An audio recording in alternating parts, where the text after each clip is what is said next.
사랑 때문에 참고 견디는 여자를 절대로 만만하게 보지 마라. 사랑이 끝나는 순간 남는 것은 수천억 원의 가치를 지닌 존엄함과 분수를 모르고 날뛰던 가짜 재벌가의 참혹한 종말뿐이니까. 지금부터 여러분은 자식 못 낳는 씨바디 취급을 하며 며느리를 빈손으로 쫓아낸 시어머니가 가문의 전 재산이 단 1초 만에 동결되는 순간 어떤 대가를 치르게 되는지 똑똑히 목격하게 될 것입니다. 며느리를 향해 돈만 축내는 불임 기계라 모욕하고 블랙카드를 빼앗아 빗속으로 내쫓았던 그 오만한 시어머니가 결국 빚더미 구덩이 속에서 어떻게 무릎 꿇고 애원하게 되는지 그 잔혹한 인과응보의 서막이 지금 시작됩니다. 강남구 청담동의 최고급 3층 대저택. 아침 6시를 알리는 괴종시계의 무거운 종소리가 울려 퍼질 때 비로소 민주의 하루가 시작됩니다. 지난 3년 동안 한결같이 그녀의 모든 진액을 짜내어 온 지독한 일과였습니다. 집에 상주하는 가사도우미가 엄연히 둘이나 있었음에도 시어머니인 문 여사는 계단 청소만큼은 반드시 민주가 직접 하도록 강요했습니다. 그것도 특유의 라벤더 향이 코를 찌르는 독한 세제를 사용해서 대리석 계단 하나하나를 손으로 닦게 만들었죠. 문 여사는 늘 입버릇처럼 말했습니다. 며느리 손에는 물 마를 날이 없어야 가정이 일어나는 법이라고. 우리 아들이 피땀 흘려 번 돈에 기생충처럼 빨대 꽂고 먹고 사는 처지에 감히 안방마님 노릇을 하려 들지 말라고 말입니다. 민주는 아무 말 없이 고개를 숙인 채 땀으로 얼룩진 낡은 티셔츠 자락을 움켜쥐었습니다. 그녀가 이 지독한 모욕을 견뎌낸 이유는 단 하나. 자신이 맹목적으로 희생하고 시댁을 지극정성으로 섬기면 남편인 지훈이 언젠가는 자신의 이 서러움을 알아주고 안아줄 것이라 믿었기 때문입니다. 하지만 현실은 그녀의 나이브한 환상보다 훨씬 더 냉혹하고 잔인했습니다. 지훈의 집안은 문 여사를 필두로 자신들이 대단한 정재계 명문가라도 되는 양으스댔고 겉으로는 꽤 잘나가는 건축자재, 유통회사를 운영하는 척했습니다. 하지만 실상은 이미 속이 새까맣게 텅 비어버린 허울만 좋은 가짜 재벌계에 불과했습니다. 매달 저택을 유지하는 데 드는 수천만 원의 관리비, 전기세, 수도세, 가사 도우미들의 월반은 물론이고 문 여사가 동네 사모님들과 어울려 부리는 그 사치스러운 티타임 비용까지 전부 지훈의 서브 계좌에서 파렴치하게 빠져나가고 있었습니다. 그리고 그 계좌로 매달 수억 원의 거금을 소리 없이 밀어 넣어주던 진짜 원천은 다름 아닌 민주가 익명으로 운영하던 개인 투자 법인의 수익금이었습니다. 그들은 그녀를 인간의 탈을 쓴 ATM 인간 인출기로 취급하면서도 입으로는 늘 너 같은 백수년을 거두어 살려주는 것에 감사하라며 그녀의 존엄성을 짓밟았습니다. 지각을 알리는 구두 굽소리가 날카롭게 대리석 바닥을 긁으며 문 여사가 계단을 내려왔습니다. 그녀의 손에는 새빨간 악어 가죽 액세서리 지갑이 들려 있었고 그 안에는 결혼 첫날 민주에게서 강제로 빼앗아간 제한 없는 플래카드가 꽂혀 있었습니다. 문 여사는 명품 편집숍에서 방금 긁고 온 500만 원짜리 영수증을 민주가 방금 짜놓은 오렌지 주스 컵 바로 옆 유리에 팍소리가 나도록 던졌습니다.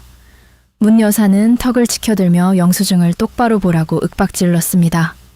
이게 다 우리 아들이 밖에서 밤낮으로 구르며 벌어온 돈이다. 너 같은 건 평생 구경도 못할 돈을 우리 지훈이 덕에 쓰고 사는 줄 알라며 혀를 찼습니다. 너한테 들어가는 밥 한 숟가락도 우리 아들 돈으로 메꾸는 거니 매사에 감사하고 뒤치다거리나 똑바로 하라며 소리를 질렀습니다. 민주는 넓은 거실 한복판에 우두커니 선 채 시어머니의 독서를 온몸으로 받아내야 했습니다. 그녀가 쥐고 있는 문 여사의 그 블랙카드는 사실 지훈의 명의가 아니었습니다. 그것은 민주가 지훈이 사업을 하면서 돈 때문에 기죽지 않게 하려고 자신의 가문 비자금 계좌와 연동해 익명으로 발급해준 전 세계 상위 0.1%만의 블랙카드였습니다. 하지만 지훈은 지난 3년 동안 그 카드를 통째로 자기 어머니에게 바쳤고 민주를 철저히 지옥 속에 방치했습니다. 민주는 고개를 돌려 눈물을 삼켰습니다. 걸레를 쥔 손이 부르르 떨렸지만 그녀는 다시 한번 깊은 침묵 속으로 자신을 가두었습니다. 그러나 그 침묵은 굴복이 아니었습니다. 그것은 이 기생충 같은 인간들이 자신의 영혼을 가장 잔인하게 짓밟는 순간을 지켜보며 마음속 깊은 곳에서 거대한 폭풍을 준비하는 시한폭탄의 초읽기였습니다. 그날 밤 지훈이 값비싼 수트를 입고 돌아왔지만 얼굴에는 짜증이 가득했습니다. 그는 민주가 코트를 받아들려 다가오는 것조차 귀찮다는 듯 외면하며 가방을 소파에 팽개쳤습니다. 지훈은 식탁에 거만하게 얹어 앉았고 그곳에는 이미 문 여사가 싸늘한 표정으로 기다리고 있었습니다. 문 여사는 민주가 2시간 동안 정성껏 준비한 연어 스테이크에는 손도 대지 않은 채 갑자기 식탁을 내리쳤습니다. 독일제 고급 도자기 접시가 날카로운 비명을 지르며 흔들렸습니다. 문 여사는 민주를 뱀 같은 눈으로 노려보며 지독하게 읊조렸습니다. 오늘 사모님들 모임에 갔더니 다들 손주 재롱 자랑에 입이 마르는데 나는 3년이 지나도록 내년에 그 마른 배떼지만 보며 가슴을 쥐어뜯어야 하냐고. 자식도 못 낳는 불임 기계년이 감히 우리 가문의 대를 끊으려고 작정을 했다며 소리를 질렀습니다. 민주는 넓고 차가운 다이닝룸 한가운데서 석상처럼 굳어버렸습니다. 여자의 가장 아픈 곳을 후벼 파는 시어머니의 폭언 앞에 민주는 지훈을 바라보았습니다. 제발 단 한마디라도 자신을 변호해 주기를, 아니면 그 시절처럼 내 손을 잡아주기를 간절히 바랐습니다. 하지만 지훈은 그저 무표정하게 고개를 숙인 채 묵묵히 밥을 입으로 밀어 넣을 뿐이었습니다. 마치 눈앞에 민주를 처음 보는 남남처럼 철저하게 방관했습니다. 민주는 심장이 날카로운 얼음 송곳에 찔린 듯한 통증을 느꼈습니다. 온몸이 바스러지도록 일했던 육체의 고통보다 자신이 목숨 걸고 사랑했던 남자가 가해자들과 동조의 자신을 벼랑 끝으로 미는 이 순간의 배신감이 그녀의 심장을 완전히 도려내 버렸습니다. 어둠이 짙게 깔린 청담동 저택의 주방. 문 여사가 내뱉은 잔인한 폭언의 여운이 가시기도 전에 그녀는 민주를 향해 더욱 매섭게 몰아붙이기 시작했습니다. 단순히 말로만 상처를 주는 것이 아니었습니다. 문 여사는 지훈이 보는 앞서 대놓고 민주의 자존감을 짓밟기 위해 치밀하고도 잔인한 음모를 준비하고 있었습니다. 문 여사는 최근 민주가 친정 부모님으로부터 물려받은 강남의 작은 빌딩 지분을 시댁 공장에 담보로 내놓으라고 집요하게 요구해 왔습니다. 하지만 민주가 이를 거절하자 문 여사는 감히 자신을 무시했다며 며느리를 집안에서 완전히 매장해버리겠다는 끔찍한 계획을 세운 것입니다. 다음 날 오전, 문 여사는 평소 자신에게 고가의 선물을 받으며 유착 관계를 맺고 있던 한 사립병원의 산부인과 원장을 찾아갔습니다. 그녀는 돈과 권력을 이용해 병원장에게 압력을 넣었고 결코 해서는 안 될 트로트렌 파렴치한 범죄를 저질렀습니다. 바로 민주의 건강검진 결과서를 위조하여 민주에게 심각한 선천성 자궁 기형이 있어 평생 아이를 가질 수 없다는 가짜 진단서를 발급받은 것입니다. 문 여사는 위조된 서류를 손에 쥐고 오만한 미소를 지으며 저택으로 돌아왔습니다. 이제 며느리를 완벽하게 죄인으로 만들어 주오이 충, 기에 탄 빈손으로 쫓아낼 명분이 생겼기 때문입니다. 그날 저녁 집안의 분위기는 얼음장처럼 차갑게 가라앉았습니다. 문 여사는 거실 테이블 위에 가짜 병원 진단서를 팍 소리가 나도록 던지며 퇴근하고 돌아온 지훈과 민주를 불러 세웠습니다. 문 여사는 민주를 향해 손가락질을 하며 내 눈으로 똑똑히 확인했다. 내년이 우리 집안을 망치려고 들어온 몹쓸 기생충이었다며 고함을 질렀습니다.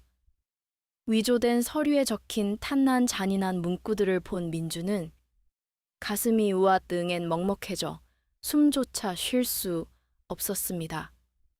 자신은 매달 한 번도 거르지 않고 정상적인 검진을 받아왔는데 시어머니가 내민 서류에는 자신이 불임의 원인이라고 못 박혀 있었기 때문입니다. 민주는 억울함과 슬픔에 온몸을 부르르 떨며 지훈을 바라보았습니다. 지훈아, 이건 말도 안 돼. 나는 정말 건강해. 병원에 같이 가서 다시 검사받아 보자며 지오노 매우와 카이 단 눈물을 흘렸습니다. 하지만 지훈은 민주의 애원하는 눈빛을 외면한 채 문 여사가 내민 가짜 서류만 노려보며 차갑게 입을 열었습니다.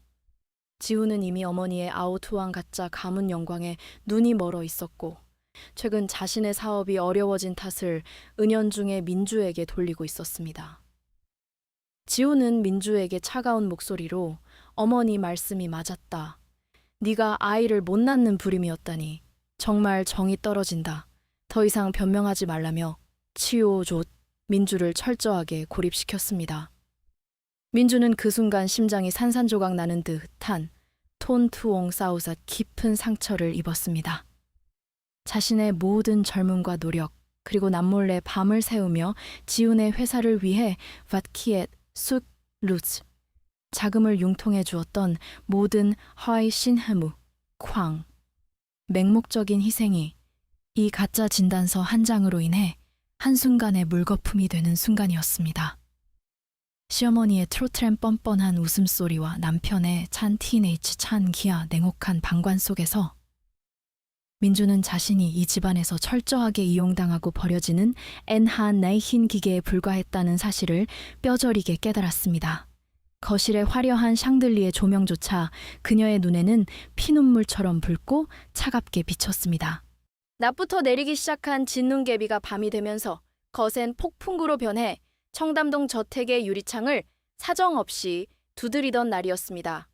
주방 한 구석에서 얼어붙은 손을 녹이며 겨우 숨을 돌리던 민주에게 문 여사가 거실로 나오라며 날카로운 비명을 질렀습니다.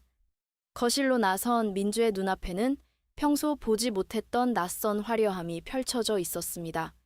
명품 로고가 선명한 모피 코트를 걸치고 다이아몬드가 박힌 반지를 가짜 재벌가, 특유의 트로트레인 파렴치한 손가락에 낀 젊은 여자가 지훈의 곁에 오만하게 앉아 있었죠. 문 여사는 그 여자의 손을 꼭 쥐며 얼굴 가득 아우투왕 만족스러운 웃음을 지어 보였습니다. 지훈은 민주와 눈이 마주치자마자 죄책감이라곤 찾아볼 수 없는 찬티인의 찬 응희야 차가운 눈빛으로 고개를 돌려버렸습니다. 문 여사는 민주를 매섭게 노려보며 이쪽은 국내 굴지의 물류 대기업 회장의 숨겨진 막내딸이자 우리 지훈이의 새로운 동반자가 될 사람이라고 소개했습니다. 그녀의 뱃속에는 이미 우리 가문의 대를 이을 귀한 대기업의 피가 흐르는 차우지치톤 친손주가 자라고 있다며 목소리를 높였습니다. 너 같은 불임, 기계년이 3년 동안 본 루트. 우리 아들의 기를 빨아먹는 동안 복덩이가 넝쿨째 굴러온 것이라며 민주를 향해 트로트레인 침을 뱉듯 쏘아붙였습니다. 지훈은 그 옆에서 맞장구를 치며 기업 간의 결합을 위해 그리고 가문의 미래를 위해 결단을 내릴 수밖에 없었다며 구차한 변명을 늘어놓았습니다. 민주는 그 자리에 얼어붙은 차에 눈앞의 풍경이 믿기지 않아 우왑앙헨 가슴을 쥐어뜯었습니다. 대기업 회장의 딸이라며 거만하게 턱을 치켜든 여자는 사실 강남 일대의 불법 유흥업소를 전전하며 사기 행각을 벌이던 롬 가짜 상속녀에 불과했습니다. 그녀는 문 여사와 지훈의 속물근성과 허영심을 철저히 이용해 접근한 뒤 이미 다른 도박꾼의 아이를 임신한 상태로 가짜 재벌가의 안방을 차지하려는 잔인한 덫을 놓았던 것입니다. 이러한 사실을 전혀 모르는 문 여사와 지훈은 당장이라도 대기업의 막대한 자금이 자신들의 부도 직전인 회사로 유입될 것이라는 아오 투엉 환상에 눈이 멀어 민주를 주오이 충 기에 탄 사지로 내몰고 있었습니다. 지훈은 테이블 위에 미리 준비해둔 라이혼 서류와 서약서를 툭 던지며 서명하라고 명령했습니다. 서약서에는 친정 빌딩 지분은 물론이고 그동안의 결혼 생활에 대한 모든 권리를 포기하고 빈손으로 나간다는 깐 타우라오망 독소 조항들이 가득했습니다. 민주가 떨리는 손으로 서류를 밀어내자 문 여사는 기어이 민주의 뺨을 후려치며 감히 어디서 버티냐고. 너 같은 무능한 년에게 줄 돈은 단 한 푼도 없다며 폭언을 퍼부었습니다. 민주는 붉게 부어오른 뺨을 감싸 안으며 평생을 바친 사랑이 이토록 탄난 잔혹한 파멸로 돌아온 것에 대해 기옷 누엇 맛 차이창 피눈물을 흘렸습니다. 그녀는 마침내 이 파렴치한 기생충들과의 인연을 완벽하게 잘라내야 할 투틴 각성의 순간이 왔음을 직감했습니다. 진눈개비가 섞인 것엔 폭풍우가 청담동 대저택의 대형 통유리창을 깨부술듯이 두수 없이 몰아치던 밤이었습니다. 거실 바닥에는 민주가 평생을 아끼며 모아두었던 소소한 소지품들과 핏바랜 낡은 옷가지들이 사정없이 팽개쳐져 뒹굴고 있었습니다. 문 여사는 민주의 코앞에 대고 이혼 서류를 펄럭이며 당장 이 집에서 나가라고 고함을 질렀습니다. 너 같은 백수년에게 줄 돈은 단 한 푼도 없다며 결혼할 때 가져온 몸뚱이 그대로 꺼지라며 주오이, 충, 기엣, 탄, 사지로 내몰았습니다. 지훈은 그 옆에서 가짜 상속녀의 어깨를 감싸 안은 채 민주를 마치 벌레 보듯 엑셈 누운 구오이둥 차가운 눈빛으로 외면하고 있었습니다. 문 여사는 오만하고 트로트렌 파렴치한 손길로 민주의 손목을 거칠게 낚아채며 네가 차고 있던 그 블랙카드는 원래 우리 지훈이의 거신이 두고 가라며 강제로 빼앗아 테이블 위에 던졌습니다. 민주는 더 이상 아무런 말도 하지 않았습니다. 가슴을 찌르는 지독한 배신감과 우아한 억울함에 기옷 누워 마차이 장, 눈물이 뺨을 타고 흘러내렸지만 그녀의 눈빛은 이전에 애나느인 참을성 있던 모습이 아니었습니다. 자신의 모든 젊음과 자금을 왓 키엣숫 롯 빨아먹고도 아이를 못 낳는다는 가짜 누명을 씌워 쫓아내는 이 가짜 하오 모은 재벌가의 추악한 본습을 보며 민주의 마음속에서는 지독한 투틴 각성이 일어나고 있었습니다. 민주는 부러진 손톱에서 피가 배어나오는 줄도 모르고 가방을 움켜쥔 채 거센 빛 속으로 발을 내디뎠습니다. 뒤에서 문 여사가 소금을 뿌리며 다치지 말고 잘 가라며 비웃는 소리가 들렸지만 민주는 뒤를 돌아보지 않았습니다. 대저택의 거대한 철문이 쾅소리를 내며 닫히는 순간 민주의 입계는 차가운 미소가 번졌습니다. 그녀는 어두운 골목길 끝에 대기하고 있던 검은색 고급 세단으로 향했습니다. 차문이 열리며 정장을 입은 수석 변호사와 수행 비서들이 일제히 고개를 숙여 민주를 맞이했습니다. 그녀는 차에 올라타자마자 젖은 머리를 쓸어 넘기며 투에티네이지 차갑게 명령했습니다. 지훈의 회사로 흘러 들어가는 모든 자금줄을 즉시 펑토와 동결하라고 했습니다. 내가 그동안 익명으로 지원했던 모든 투자금과 서브 계좌의 연동을 이 시간부로 찻 주트 위엔 트로 완벽하게 차단하라고 지시했습니다. 그들이 내 돈으로 누렸던 모든 가짜 영광을 한순간에 잿더미로 만들어 주겠다며 진짜 재벌에 매서운 트라키아 대가가 무엇인지 똑똑히 보여주겠다고 다짐했습니다. 그녀가 들고 있던 또 다른 진짜 블랙카드 센투리온이 차 내부의 어두운 조명 속에서 서늘하게 빛나고 있었습니다. 대저택의 거대한 철문이 쾅소리를 내며 완전히 닫힌 그 길고 어두운 골목길.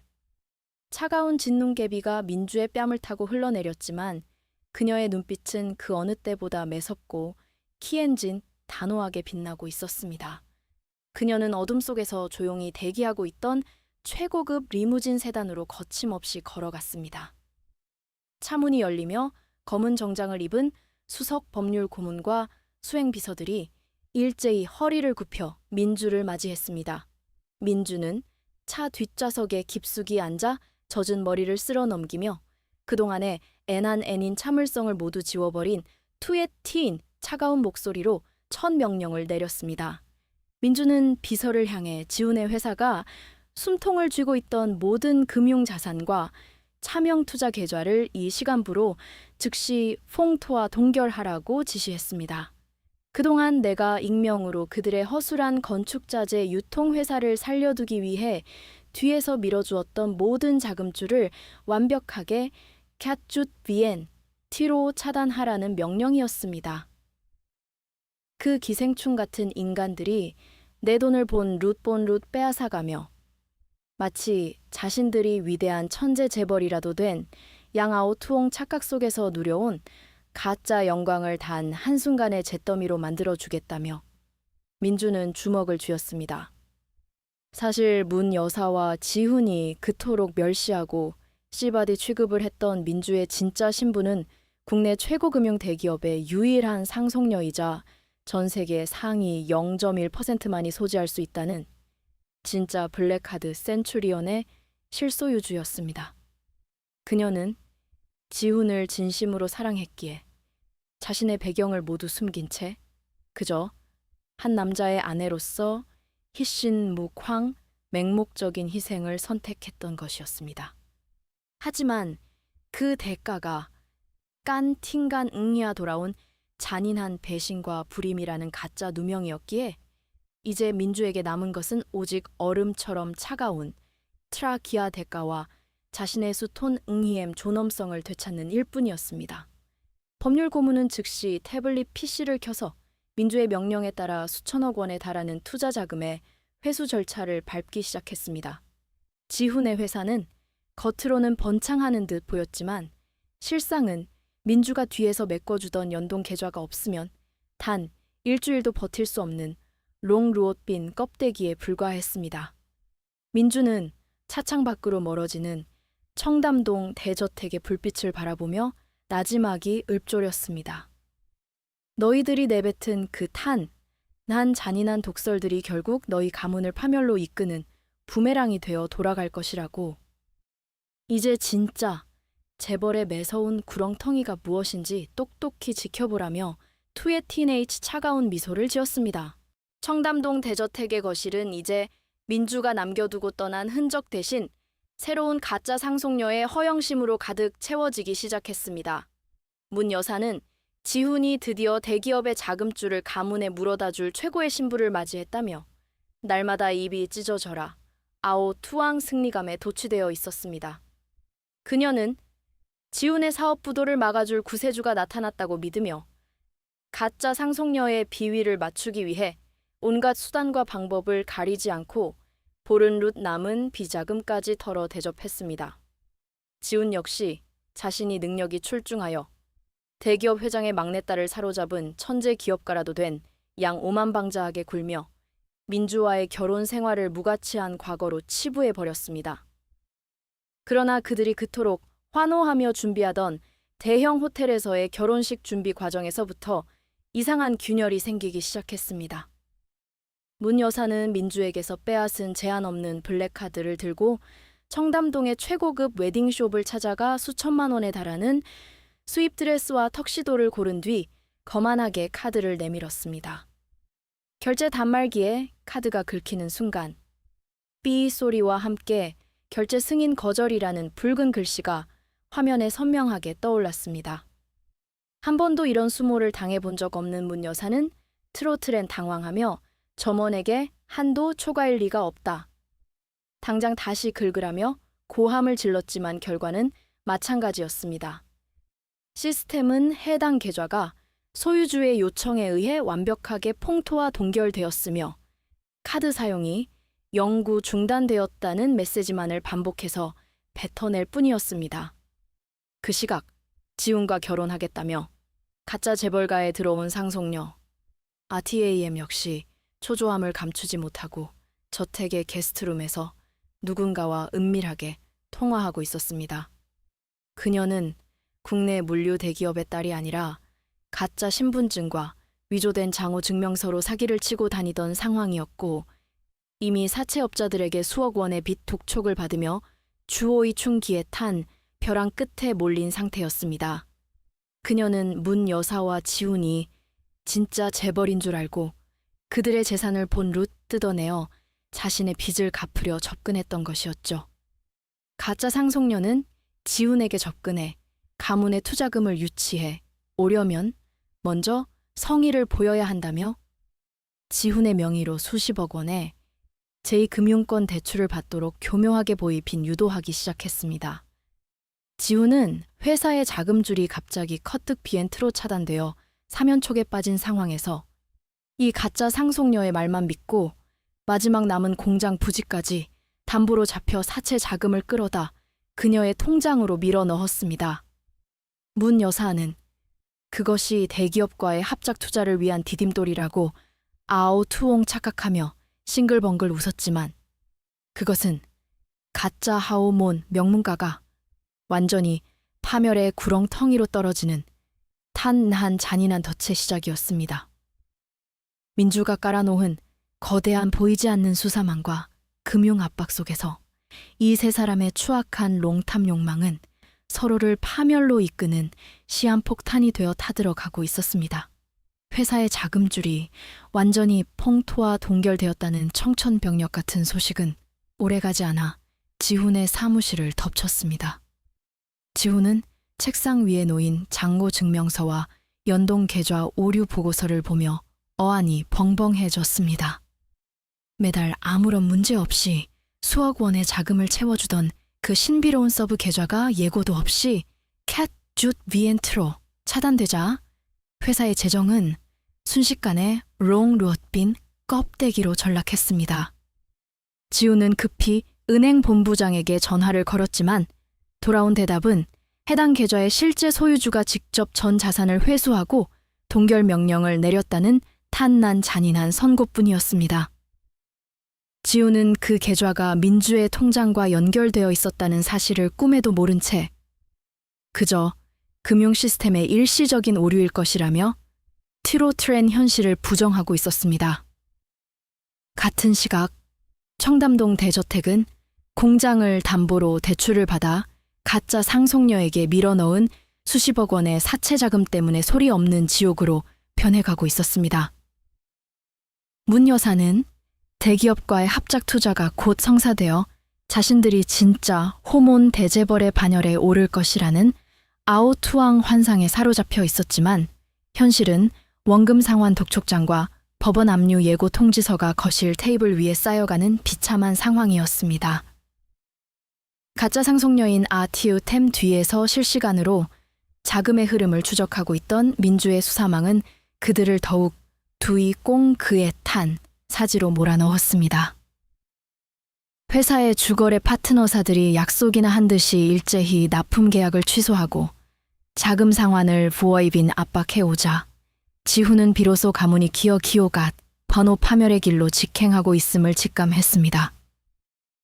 설상가상으로 지훈이 마지막 희망을 걸고 가짜 상속녀의 계좌로 보낸 사채 자금 수십억 원은 입금되자마자 다른 불법 사설 도박장 계좌로 전액 분산 송금된 뒤 자취를 감추었습니다. 문 여사는 이상한 낌새를 채고 가짜 상속녀의 방을 뒤졌지만 그녀가 명품 가방들을 모두 챙겨들고 이미 저택을 빠져나간 뒤였습니다. 문 여사는 거실 바닥에 키우와이고이 주저앉아 우아트 앙헨 통곡을 터뜨렸습니다. 자신들이 복덩이라고 믿었던 그 여자가 사실은 자신들의 남은 전 재산을 본 룻 뜯어내기 위해 접근한 사기꾼이었다는 사실을 알게 된 순간 문 여사는 기옷 누엄맛 차이장 피눈물을 흘리며 가슴을 쳤습니다. 민주의 치밀한 복수극 속에서 허울만 좋던 가짜 재벌가의 추악한 신기루는 그렇게 처참하게 붕괴되고 있었습니다.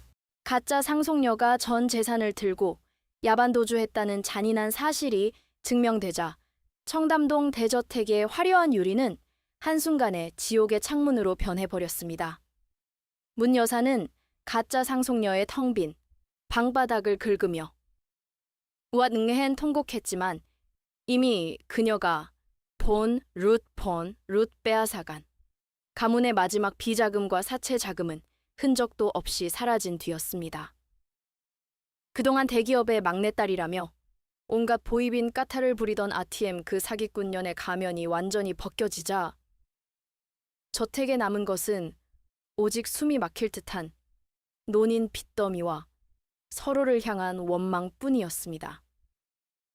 지훈 역시 자신이 가문을 일으킬 천재 기업가라는 아오투앙 착각에서 처참하게 깨어나 정신을 차리지 못했습니다. 그가 믿었던 가짜 상속녀의 뱃속 아이는 대기업의 핏줄이 아니라 일수방을 전전하던 불황자의 자식이었음이 드러났고 지훈의 회사는 이미 사채업자들의 강제 압류 절차로 인해 롱루엇 완벽하게 공중분해되고 있었습니다. 민주가 뒤에서 모든 합법적 수단을 동원해 금융 압박을 가하자 지훈의 허울 좋은 능력은 한순간에 미천을 드러내며 그저 무능하고 노난 빚만 가득한 건바타이 한심한 남자로 전락했습니다. 결국 법원의 최종 강제 집행 명령서가 청담동 저택의 대문에 붉은 딱지로 붙던 날, 문 여사와 지훈은 손가락 하나 까딱하지 못하고 트랑타이 빈손으로 길거리로 쫓겨나야 했습니다. 그들이 그토록 자랑하던 명품 가방과 외제차는 물론이고 민주를 페이트 키엣 쑥룻 노예처럼 부려먹으며 군림했던 그 화려한 3층 저택마저 경매 마켓에 넘어가 버렸습니다. 가짜 재벌가에 오만했던 두 사람은 결국 변두리의 유흥가 골목 끝에 위치한 곰팡이 냄새가 코를 찌르는 허름하고 토이 탄 낡은 단칸방 월세집으로 닷디우나우 서로를 부축하며 기어 들어갔습니다. 문 여사는 밤마다 그 좁은 방구석에 누워 자신들이 손재주 좋고 돈 잘 벌어오던 민주를 얼마나 찬티인 찬응희야 잔인하게 짓밟고 주오이 충기에 단 쫓아냈는지 떠올리며 기옷 누온맛 차이 장 피눈물을 흘렸습니다. 그녀는 나이가 들어 투오이 엑세 치유 노년에 이른 몸으로 차가운 방바닥에서 앓아누웠지만 아들이라 부르던 지우는 매일 술에 취해 어머니를 원망하며 트로트레엔 난동을 부릴 뿐이었습니다. 가장 귀한 복덩이자 가문의 수호신이었던 민주를 제 손으로 내치고 쓰레기를 받아들인 그들의 가문은 이제 매일 밤 서로를 뜯어먹는 추악한 복수극의 주인공이 되어 처참하게 트라기아 대가를 치르고 있었습니다. 인간의 롱탐 탐욕과 보온 배음 망덕함이 부른 과 바오앤한 티엔 인과응보는 결국 가장 화려한 무대에 막이 내린 뒤 차가운 현실의 수렁 속에서 완성되는 법입니다. 변두리의 곰팡이 냄새 가득한 단칸방에서 매일 밤 서로를 탓하며 우앗 응hen 울부짖던 문 여사는 결국 가문을 완전히 구제불능의 노인난 빚더미로 몰아넣은 아들 지훈을 원망하며 기어이 마지막 결단을 내렸습니다.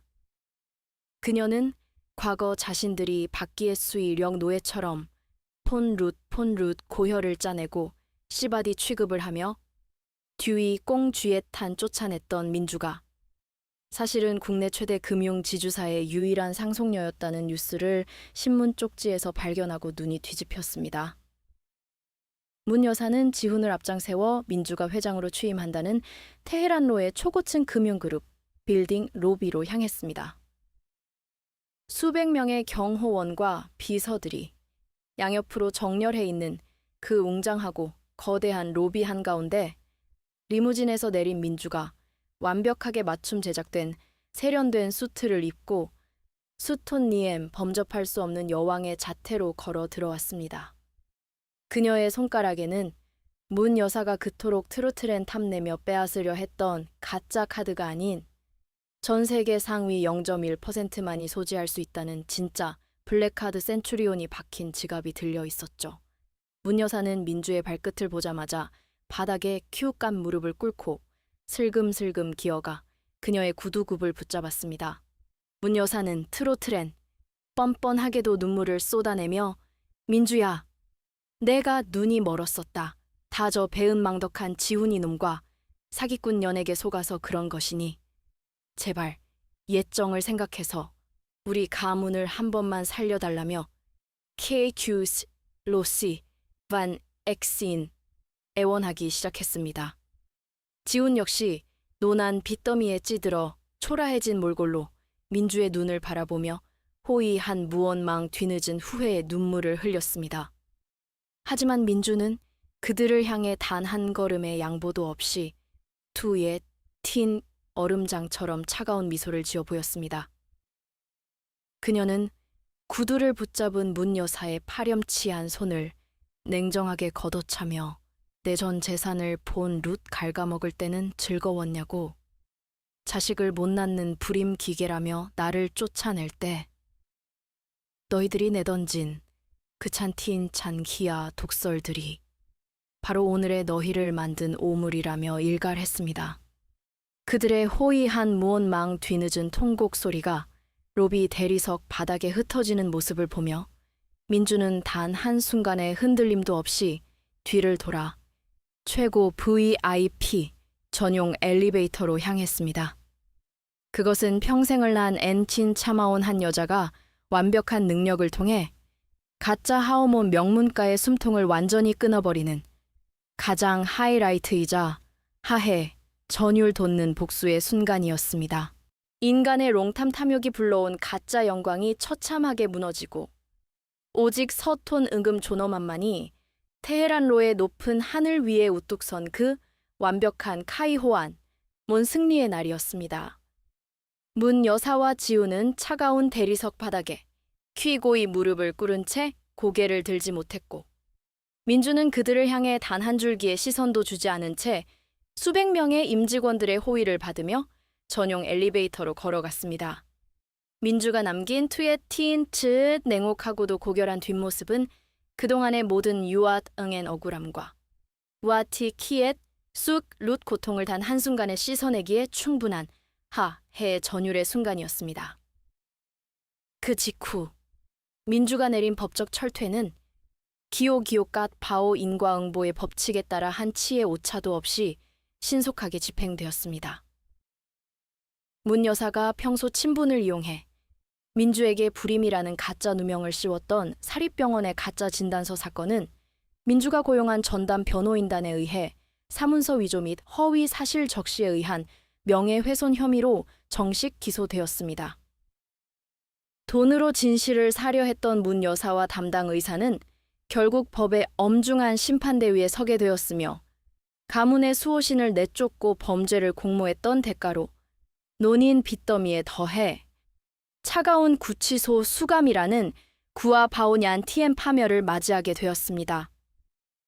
지훈 역시 마찬가지였습니다. 가짜 상속녀의 꼬임에 빠져 회사의 마지막 보루였던 공장 부지까지 불법 사채 담보로 제공하고 자금을 밀어넣었던 행위는 심각한 배임 및 금융 사기 공모죄로 인정되어 사법기관의 조사를 받게 되었습니다. 어머니의 아오투옹 헛된 가문 망상에 동조하여 진짜 천사 같던 아내를 찬 틴 H 찬 응이야 배신했던 건 밭 타이 한심한 남자는 결국 자신의 무능함으로 인해 가문을 완벽하게 공중분해 시키고 평생을 감옥과 빚 독촉 속에서 썩어야 하는 잔인한 트라기아 대가를 치르게 되었습니다. 민주는 테헤란로 금융그룹의 최고층 집무실 유리창 너머로 회색빛 도시의 풍경을 조용히 내려다보았습니다. 그녀의 책상 위에는 문 여사가 그토록 보른 룻 빼앗으려 했던 제한 없는 진짜 블랙카드 센츄리온이 차가운 빛을 발하며 놓여 있었습니다. 민주는 비서가 건네는 최종 보고서를 검토한 뒤 아무런 미련도 슬픔도 없는 평온한 표정으로 서류에 사인을 마쳤습니다. 가짜 재벌가의 오만함에 짓밟혔던 한 여자의 서토능금 존엄성은 이로써 세상 그 어떤 권력보다 높고 단단하게 재정립되었습니다. 사필 규정, 세상의 모든 보온 배은망덕함은 결국 자신이 판 무덤 속으로 스스로 걸어 들어가게 되어 있습니다. 가장 소중한 가치의 보석을 알아보지 못하고 쓰레기를 취득하려 했던 그 추악한 가문은 이제 역사 속으로 흔적도 없이 사라졌습니다. 독자 여러분, 만약 여러분이 민주의 상황이었다면 끝까지 그 지옥 같은 집안에서 애난 애닌 참아내며 사랑을 구걸하겠습니까? 아니면 자신의 가치를 증명하며 수천억 원의 수, 토능희엠, 존엄함을 선택하겠습니까? 선택은 언제나 여러분의 몫입니다.